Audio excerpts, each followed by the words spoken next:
Hey everybody, Celia Israel here, state representative here in Travis County. Hope everybody's having a good week. So this is our Share This Shelf series, and this was started as a way to promote reading, promote learning, promote diverse reading and learning, and thought everybody might be in a mindset to learn about interesting authors, interesting resources that are out there. Over the past few months, diversity and race have been at the forefront of our minds. We had a reading earlier this year with Don Tate, awesome children's author, and then we had a discussion with local librarians about all the different cool library resources that are available to all of us free of charge. That is still living on our Facebook page. I strongly encourage you to check it out. It was really awesome, the amount of information that's available to us for free. Today we're celebrating Hispanic Heritage Month. As a Latina raised in El Paso, Texas, I'm always proud of where I came from, and I hope you are too. So let's talk about a significant book that we wanted to bring to your attention that has to do with a unique little sliver of Hispanic culture. And it's a story that was written by Adrianna Cuevas. Adrianna, thank you for joining us tonight. Hello. Thanks for being here. Let me introduce my friend and my guest, Renee Mitchell, who's on Pflugerville School Board. Renee, hello. Thank you for helping us with tonight's conversation. Thought I would just have you say a few words about whatever's on your mind. What diversity and all of its beauty is important to all of us. Sure. Thank you so much for inviting me and having me a part of this important conversation about race and how we see each other and how we see each other through our eyes and other eyes. That's the most important thing, and that we all respect one another. I'm in education because I think reading and education is key to anybody's success. And the more that we can expose ourselves to different cultures and different backgrounds, we'll be that much more richer for it. Being a person that's not a whole person, I guess, just being a really aware person, stretch our learning, go outside the box, go outside of who we are to see others for who they are. So thank you very much for that. And this book is a really good book in seeing that culture awareness and seeing that we all have similarities. We all have a mother and a father, and we all have imaginary ideas and friends. So thank you for letting me be a part of this. Cool. We'll have a good conversation with Adrianna, and then we've got a couple of really cool students from Wise High School I'm looking forward to bringing into our discussion. First, let me introduce Adrianna. Adrianna Cuevas. Adrianna is a first-generation Cuban American, originally from Miami, Florida. After teaching Spanish and ESOL for 16 years, she decided to pursue her passion for storytelling. Adrianna currently resides just outside of Austin, Texas, with her husband and son, where they enjoy hiking, traveling, and cooking lots of Cuban food. That's good. That's good COVID therapy right there. Yeah, not so much traveling these days. That's great. That's great. We're going to share some recipes. Yeah. Well, Adrianna, thank you for joining us. You're going to be reading an excerpt from the book. Is called The Total Eclipse of Nestor Lopez. It's your middle grade school debut. We're happy to have you join us. And then we'll have some questions during the conversation. I'm going to turn it over to Adrianna, but Adrianna, tell us a little bit about the novel. What prompted you to write it? Maybe we should probably talk a little bit about the subject of the novel before you get into the reading too. So yeah. Take it away and give us some more background information. Oh, sure. So The Total Eclipse of Nestor Lopez is about a boy who is in a military family. When the novel opens, his dad is deployed in Afghanistan. But being a military kid, he's used to moving around a ton.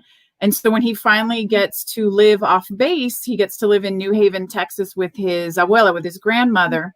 But his one main goal is to make sure that no one finds out that he can talk to animals. But eventually, some of the animals in town start to go missing, and he has to decide whether he's going to risk revealing his secret in order to help the town kind of fight this witch and save the animals. But I wrote it. It's definitely a family story because it draws on experiences from each member of my family. My son is obsessed with zoology. He used to sit on my bed with this massive animal encyclopedia and would flip through it, just telling me all these random facts. And so that really inspired Nestor. He also used to ask me a ton of hypothetical questions like, Mom, if you could have any superpower in the world, what would it be? Or if you could talk to any animal or turn into any animal, what would it be? So his kind of imagination fueled the character of Nestor. And then my husband was a military policeman in the Army. And so for the first 4 years of our marriage, we barely saw each other because he was deployed several times overseas. And then obviously Nestor's culture, I take it from my own Cuban American culture. And I had a lot of fun just stuffing as much Spanish as I could into the book, and then a ton of food, because that's just how I kind of cling to my culture. When you come from a background where your family has had to leave their homeland and they haven't been able to take anything with them, you're kind of just left with their stories and their recipes and their language. And so that's kind of how, regardless of what I'm writing, that's how I preserve my culture. Yeah. And then the Tule Vieja is based on Panamanian and Costa Rican mythology. And those were two countries that I lived in growing up. So it's just this whole, what could I possibly write about that I felt I had a voice to speak on? And it's shoved all in the Total Eclipse of Nestor Lopez. Cool. What age group would you say this book is written for? So middle grade literature is geared towards kids that are in 4th to 7th grade, and students tend to read up. They like to read about characters just a touch older than themselves. And so in the book, Nestor's in 6th grade. So I really feel like the sweet spot for readers for this book are probably 4th through 6th grade. Yeah, because that's kind of the trend of how kids like to read middle grade. They like to see where they're headed. What do they have to look forward to? Cool. Well, read a bit from the book, and then we'll bring in Renee and our guests. Sure. So I'm going to read just some select parts of chapter 1, where Nestor is unpacking as he's finally moved into his abuela's house. I gripped Dad's old army compass, willing myself not to launch it at the obnoxious raven heckling me from the bedroom window. I've lived in 5 other places, but the birds in New Haven are by far the most annoying. Did you hear the old lady who lives here cooks raccoons and armadillos for dinner? The raven chirps, hopping back and forth on the windowsill. He bobs his black head at the packing boxes in my room. I know for a fact that's not true. I kick a large cardboard box labeled Nestor's Comic Books and Dart Guns under my bed. The springs under the mattress groan as the box pushes against the bed frame. My abuela is the best cook in Texas. Fine, don't believe me. Maybe I'll visit you in the hospital when they have to remove your small intestines after you eat too much barbecued roadkill. I roll my eyes. Sometimes being able to speak to animals is not as cool as you would think. I clench my jaw and shove another box under my bed, getting down on my knees to push against the straining bed frame. This raven is keeping me from breaking my unpacking record. Moving among 5 army bases, I've perfected my skills. I hold the record for fastest room packing and unpacking in the entire universe. You can get away with unpacking only 1 box of clothes for about 3 weeks before your mom realizes you've been wearing your cat surfing on a piece of pizza t-shirt every day. I know sorting through your boxes in front of a curious new neighbor means he'll see all your underwear and the ratty stuffed bear you still insist on sleeping with. But the secret to success is to not bother unpacking half your boxes when you get to your new location. That way, you're ready to go when your mom announces the inevitable. I wasn't surprised when Mom said, Nestor, we're moving to New Haven, Texas. We lived at Fort Hood for 6 months. I was getting used to my new school, and my classmates were about to earn friend status. My teachers finally started calling me by the right name. I knew that was my cue to get ready to move again. So 2 days ago, I set my stopwatch and timed myself as I threw my sketchbooks and pencils into one box, my animal encyclopedia into another, and the remaining dart guns, Legos, and Pokemon cards that had survived the last 4 moves into a third box. 5 minutes and 34 seconds. Although I forgot to pack my underwear. The raven pecks at the peeling paint on my windowsill, his thick black feathers shining in the sunlight. He looks like he's covered with oil, a twisty design of green and purple on his wings. I abandon my unpacking and grab my sketchbook so I can draw on New Haven's annoying wildlife. Oh, so you're going to make me famous? You even a good artist? The raven stretches out his feathers. I consider drawing an enormous black bear devouring the raven, feathers and bird bits flying through the air.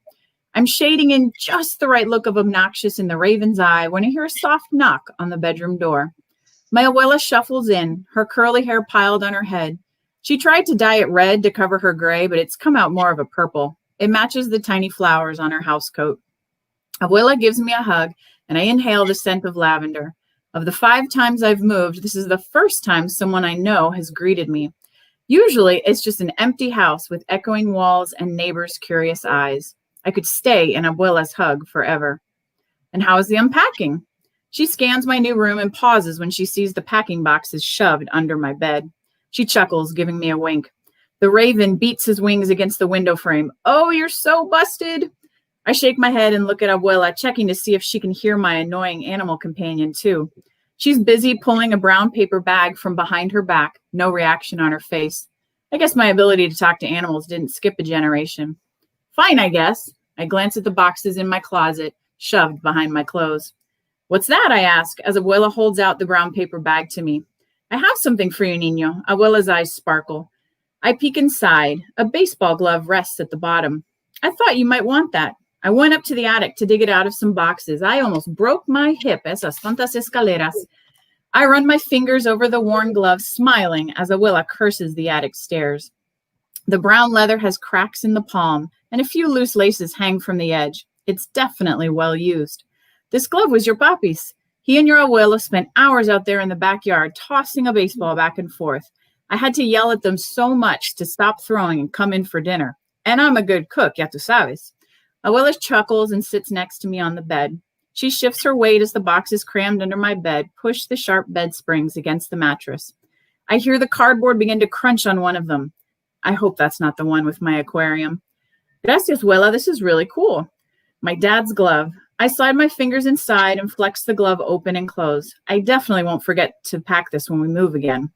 Abuela rubs my back and whispers in my ear, I have something else, mi niño. What is it? I wonder how she's going to top the glove. She reaches into the pocket of her housecoat and holds out an envelope. I glance at the white paper in her hand, recognizing the small, all caps handwriting. Dad. My heartbeat pounds in my chest and I grab the envelope from Abuela. No way already? I leave you to it. She kisses the top of my head and pads out of the room in her house slippers. I have an entire shoebox of letters from Dad. The inbox of my email has its own overflowing folder of messages he sent me over the last 3 months of his deployment. And yet every time I get a letter from him, my heart beats so fast I can hardly breathe. I always scan the envelope's return address for some clues about him. Has he moved bases? Is he still in the Middle East? The cryptic combination of letters and numbers on this one tells me he's at Bagram Air Base, Afghanistan. I tear open the envelope and read. Nestor, I know we usually email, but I wanted to have something waiting for you when you got to New Haven. Hopefully this letter arrived in time. Specialist Fisher and I played catch yesterday, so I wrote Kabul, Afghanistan on your baseball. I'm starting to run out of room on that thing, but I managed to squeeze it between Ramstein, Germany and Daegu City, South Korea. You and I will have to toss it around when I get home so we can write New Haven, Texas on it. All right, here's your animal question. There's a species of sheep here in Afghanistan named after a famous explorer. Write me back with the name. I'm pretty sure I've stumped you with this one. Good luck at your new school. I know you'll do great. You always do. Love, Dad. I read the letter 3 times more, tracing my finger over Dad's signature. I fold it carefully and tuck it between the pages of my sketchbook. There's a golf ball in my throat I try to swallow down. 3 months ago, Mom and I stood on a hot tarmac and stared at Dad's back as he boarded a big-bellied airplane to Afghanistan. It was our 4th time watching him fly away, his shoulders hunched a little more with each deployment. I gripped Mom's hand, my palm sweaty, and pretended it was the strong sun making my eyes water. Now Dad is across an ocean, playing catch with someone who's not me. Dad says all this moving, all this being separated is part of the job. When you're Nestor Lopez, son of Sergeant First Class Raul Lopez, every time the Army says move, you move. And it sucks. I sigh, picking up my charcoal pencil again to continue shading the raven. Wait, he crows on the windowsill. Get my good side. He spins around and lifts his back feathers. I roll my eyes and turn to a clean page of my old sketchbook, flipping past pages labeled Georgia, Colorado, Washington, Kentucky, and Texas. I write days in New Haven at the top of the page and make 2 tick marks underneath. I wonder how many lines I'll be able to make before we have to move again. I draw a small circle about halfway down the page. That's my guess for when Mom will sit me down with a sigh and a rub on the back. I've worn down the tip of my black charcoal pencil and I can't find my sharpener. It's probably hiding at the bottom of a box labeled mismatched socks or toys I haven't played with in 6 years. I move through the boxes scattered in my room and start piling them in the closet. I'm stacking a 3rd box on my tower when I notice writing scrawled on the back wall. Raul Armando Lopez's secret hiding spot. Trespassers beware. The handwriting is shaky and a stick figure dog is drawn underneath. I smile at the thought of Dad labeling a spot that's supposed to be secret. I hope the Army has taught him better camouflage since. I take the box and start a new stack, leaving Dad's message uncovered. I continue stacking my unpacked boxes until they reach the top of the closet.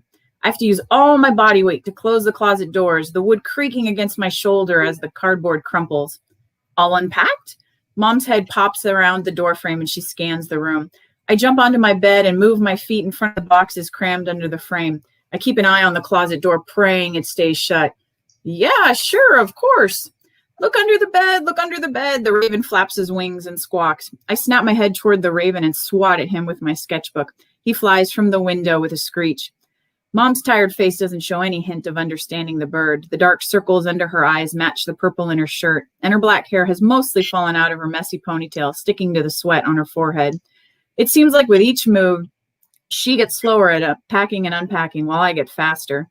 She always saves a picture of Dad in his dress uniform until last, wrapping it in her green and gold scarf and placing it in her purse, removing it only when we reach our next destination. Mom looks at the boxes under my bed, her hand wrapped around Dad's wedding band hanging from a gold chain at her neck. She rubs the ring with her thumb. Nestor, actually unpack this time. I'm serious. Yes, ma'am. I look down at my bare feet swinging off the edge of the bed. There's a scar on my right big toe from a bad game of kickball in Kentucky and another scar on my left ankle from a doomed hike in Colorado. It's not like it matters anyway. Mom gives me a weak smile. New Haven will be different. We're not on another military base. Maybe you'll like it. Fort Hood had a Whataburger, a video arcade, and a comic book shop where you could read as long as you wanted if you bought chips or candy bars from the owner. Most kids at school had parents in the military, so everyone understood if you didn't want to talk in the middle of science because your dad had flown across an ocean the night before. Now Mom's moved me to a town where I'm a circus freak, an alien from a distant planet. My only comfort is knowing I might not be here long. Your dad loved growing up here. I know it'll be good for you. Until the next move. I grip my pencil so hard it snaps in my hand. Mom sighs and rubs her eyes. I don't know what to tell you, Nestor. We're here with your abuela. You'll be okay. I open my mouth to argue just as the old closet doors give way, revealing an avalanche of crushed cardboard and packing tape. Mom's raised eyebrows silence me as I sigh and shuffle over to Mount Packing Box. The dart guns, Legos, and old sketchbooks taunting my unpacking skills. Obviously, no unpacking record will be broken today. Well, thank you, Adriana. I read that part as well, and you know the kid, the personality of Nestor really comes through. Thank you. He's Adriana, thank you so much for that. I'm sorry to interrupt. Thank you so much for that.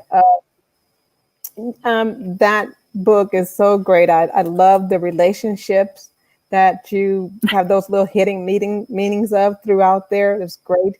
The letter writing, I can identify with that. I had an uncle that was in Vietnam War, and he and I used to write back and forth, and so I really like that. So just tell us a little bit about why you got started in writing and at what age. I feel like I've been writing almost my whole life. My 4th grade teacher was a published author. And so even though stories were always going on in my head, I have a very active imagination. I daydream a ton. I'm a severe introvert, so I live almost entirely inside my head.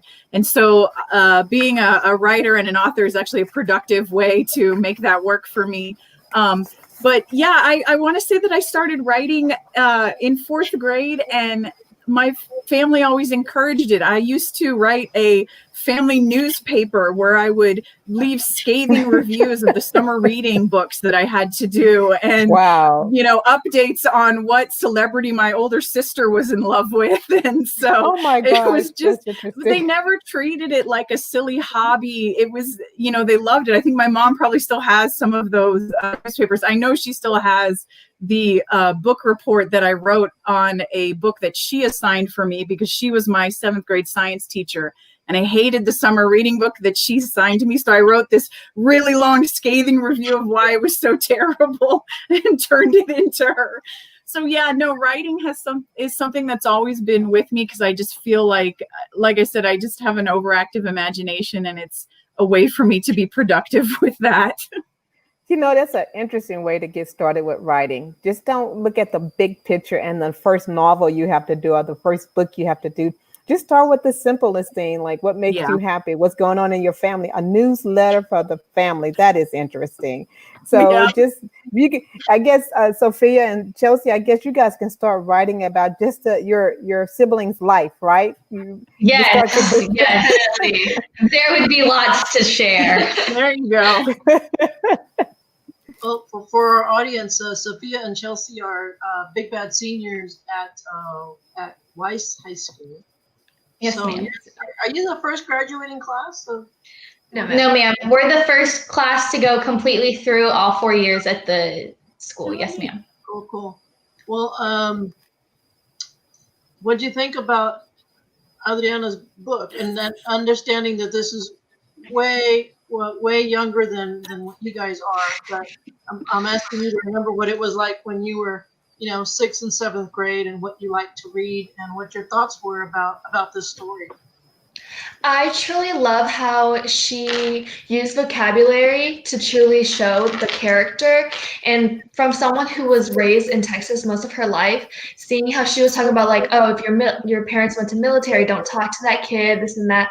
Like, it truly related to when I was younger, and when I knew that like my classmates, like they were all quiet, this and that. And then we always hear about like military, and we never thought much about it until now that I'm grown up and I understand that like, if your parent goes to the military, it's a big deal. Yeah. For me, I just loved how she brought in a culture that people know about. Yes, there's the Latina culture, there's the Latino culture, and yeah, that's a big thing in Texas, and that's a huge part of our population. But not many people know what it's like to be a minority in a military family. I have a friend who her mom is in the military right now, and she gets deployed this November. And she's a senior, but she grew up her whole life with one parent. So it was either always her dad or her mom. It was never both of them. And she's a minority as well. So being able to watch her and her experiences with being a minority female, not only just minority, but a minority female, and being in a military family, that has been an experience to me that has opened my eyes to show me just how much I don't know, and how my world is kind of small, but out there is a huge world that I can barely grasp right now. Yeah.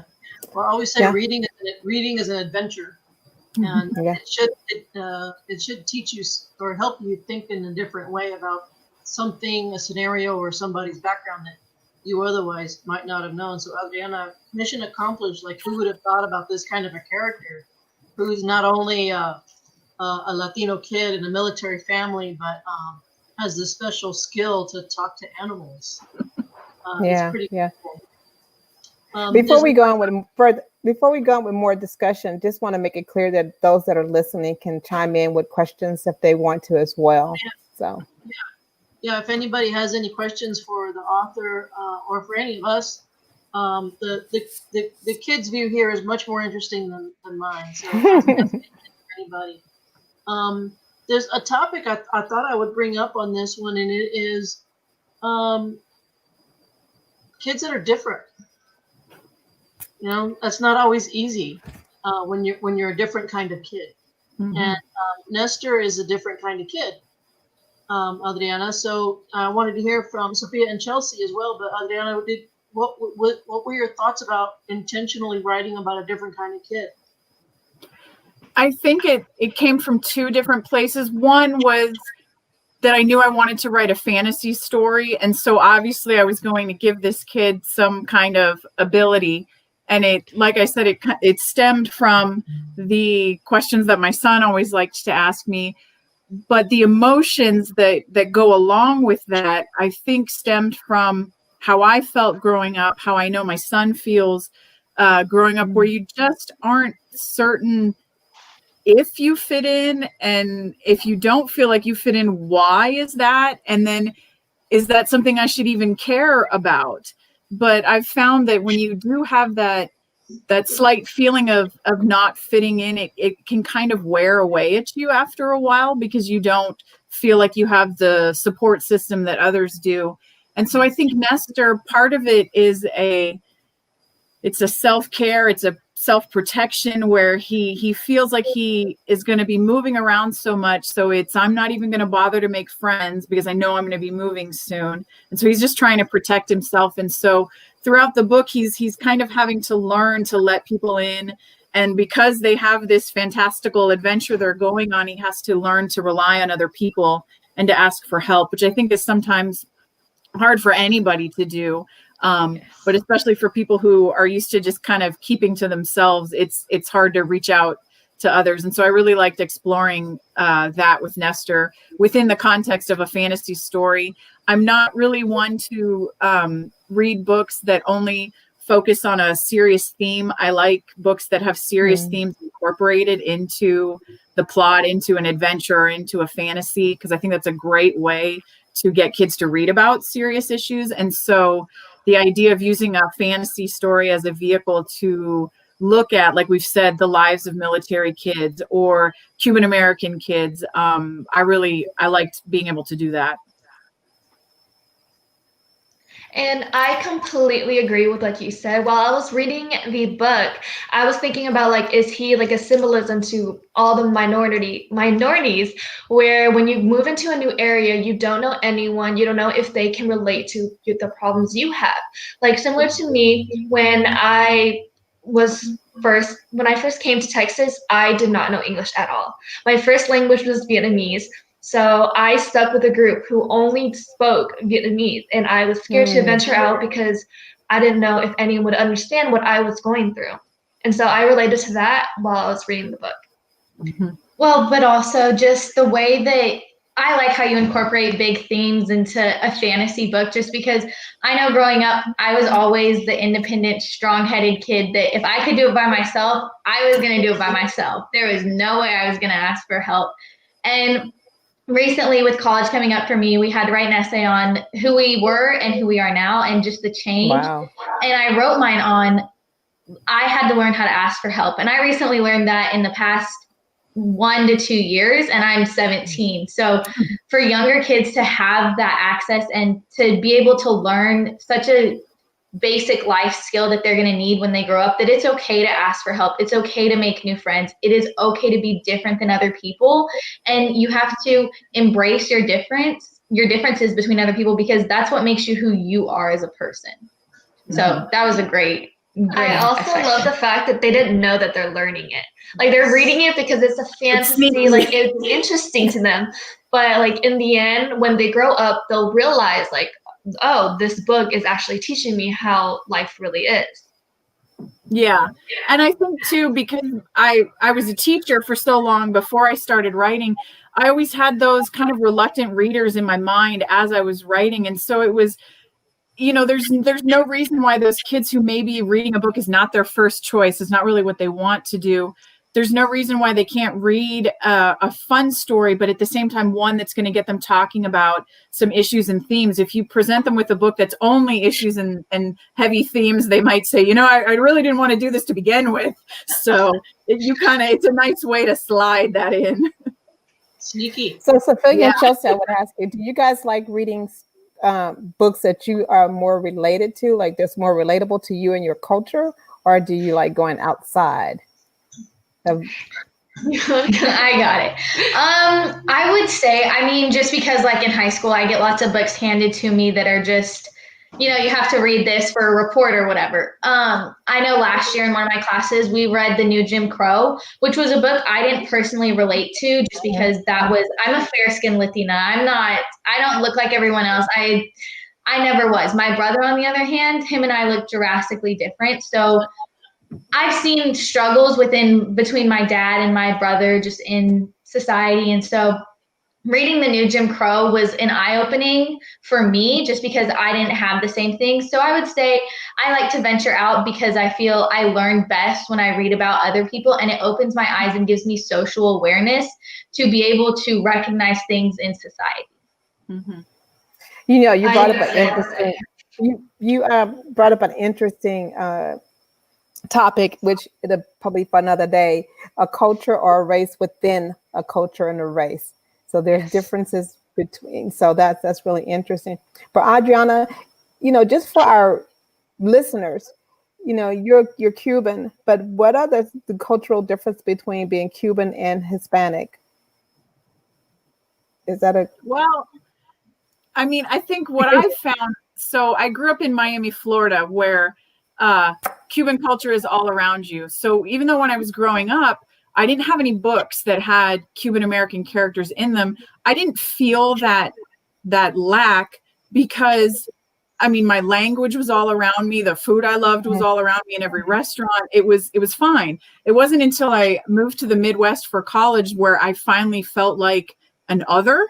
And what I realized was there were so many assumptions about who I was as a Latinx person that they didn't understand, just like you were saying, the diversity that exists within the Latinx culture. So the assumptions about me, one, were if I spoke Spanish, it meant that I was Mexican. right? And I liked spicy food. Cuban food is not spicy. I'm like the biggest wimp when it comes to spicy food, you know, which sounds so silly, but you know, when you grow up and so much of your culture is such a huge part of your identity, to then go somewhere and have that identity questioned or ignored or misconstrued, it was really, I don't know, it was hard to deal with. You had to grow up pretty fast. Yeah. So I think one of the reasons that I loved putting a Cuban American character in Texas was I got to show those differences within our culture.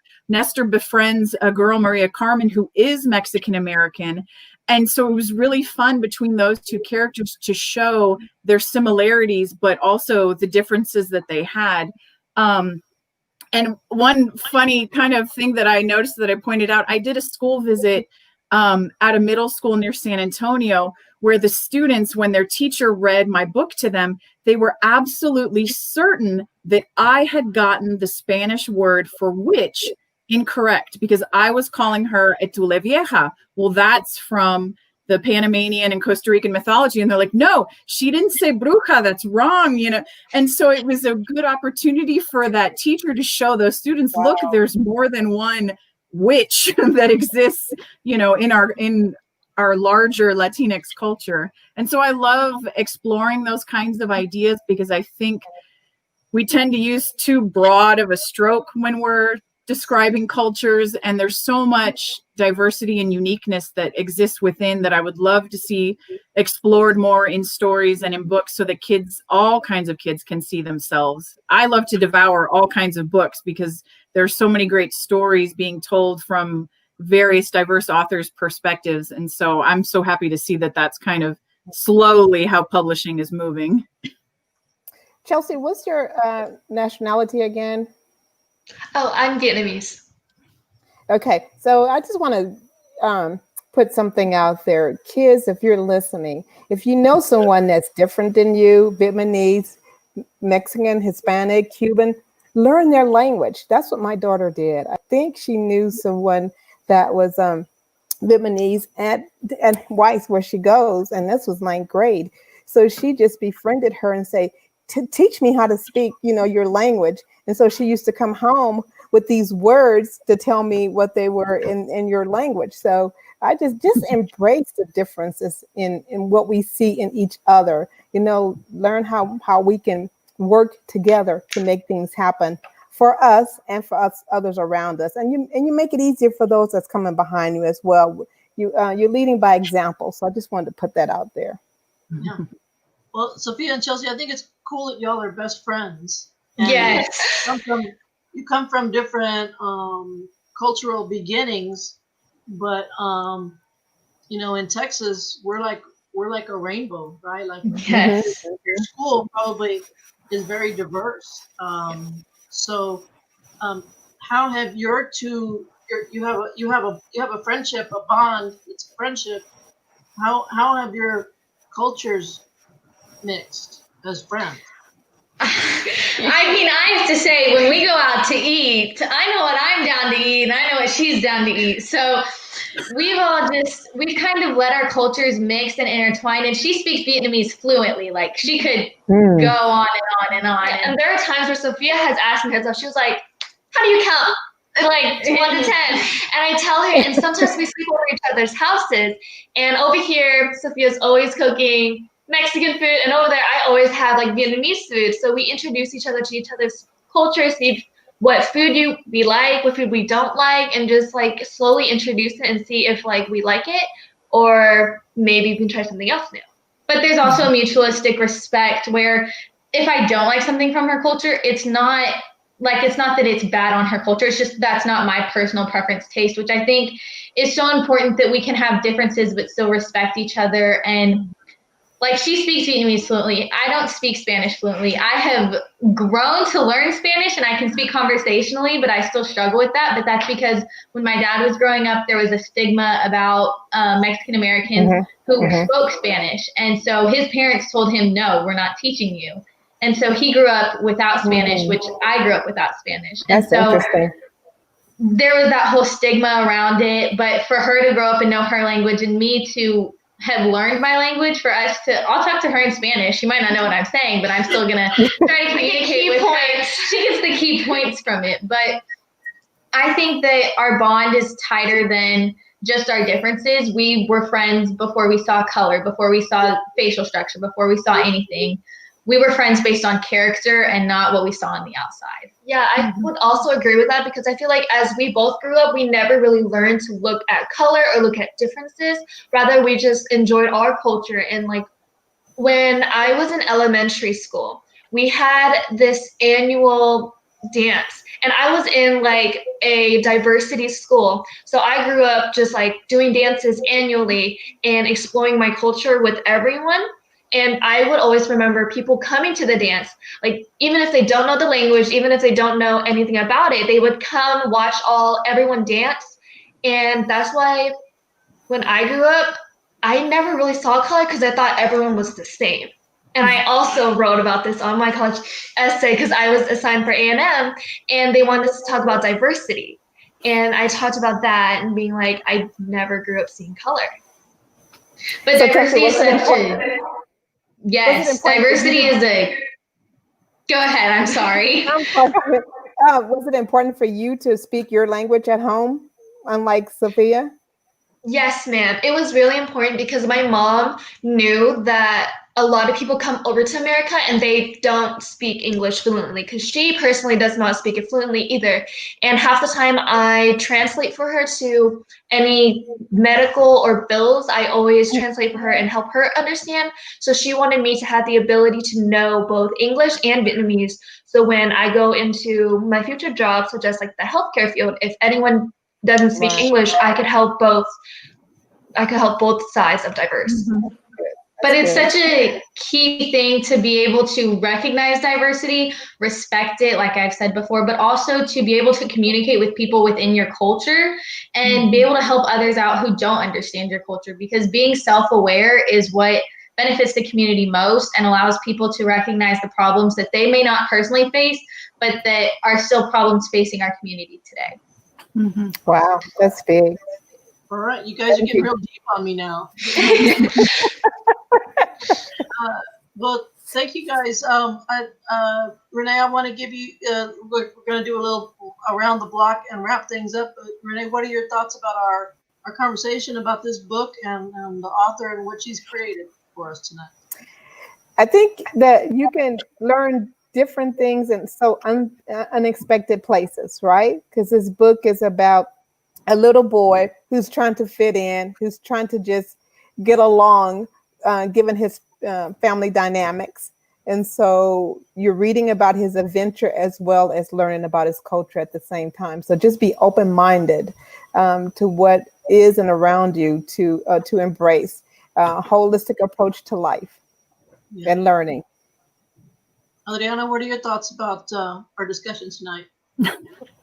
Well, I think whenever the discussion moves to diversity in books, the phrase of using books as mirrors and windows always comes up. And that's a phrase that Dr. Rudine Sims Bishop, she's from Ohio State, I believe, she coined that. And I just feel like that's the perfect description, where there are some readers like Sophia who would perhaps read my book and see it as a mirror. And then Chelsea, you may read my book and see it more as a window into another culture. And I think both are so valuable for young readers to get to experience. And I just love, Sophia and Chelsea, your relationship. And when you talk about each other and your cultures, you viewed your cultures not as something that had to be overcome, that your differences were something that had to be overcome. It was something that could be enjoyed together. And I think if more people viewed our so-called differences like that, we would be in a much better place. Amen. Sophia and Chelsea, what do you think about us, about our conversation tonight and about this book? Any closing thoughts? I'm glad we had the discussion because, one, I get to, like Adrianna said, I get to learn more about the culture and just know the difference between when I was a child and when I am now. And I like this whole discussion because it just opened into like a deeper meaning rather than just seeing words on a paper. I thought the book, I will continue to read it even though it's below my age limit. It's so important for young readers to be able to either relate or to use as a window, like you said, to look at other cultures and experience them. And I think it's important for young readers, especially today, to learn it young so that it's not such a stigma when we're older. Mm-hmm. And we've come a long way, but there's still a lot we have to accomplish. And I think books and reading and literature is where we have to start with younger people or young adults. You learn a lot from reading. Yes. Well, great discussion, guys. Thank you so much for your time. We're just trying to use technology in a different way and give people something to think about. I love, Adrianna, your comment about using books as mirrors or windows. Mm-hmm. And, I think that's pretty cool. Gave me a lot to think about. I was a different kind of kid too. So you've taken me back a few years. And then Sophia, I think your phrase about being self-aware. You're an old lady in a young woman's body. You guys gonna do really well in college. Yeah, she's gonna be fine. But just being self-aware, it's hard, when you're a kid. Like, I don't know what I am. How do I define myself? And people want to slap labels on you, and you're not. I don't know what that means. So, books can be a way for a young person at a tender age to say, you know what, I am a little bit different, and that's okay. Big deal. That's okay. That's okay. On. So yes. So for all of you parents out there, I hope you check out this book. Adrianna, hold up the cover so we can see the beautiful artwork there. It's a beautiful book. The Total Eclipse of Nestor Lopez. Adrianna, thank you for sharing with us. Thank you. We wish you more productivity and creativity on your journey in the publishing world. And Sophia and Chelsea, we know you guys are already rock stars, so stay in touch with me and let me know how you're doing. Yes, ma'am, of course. My constituents are just the best. They're the best.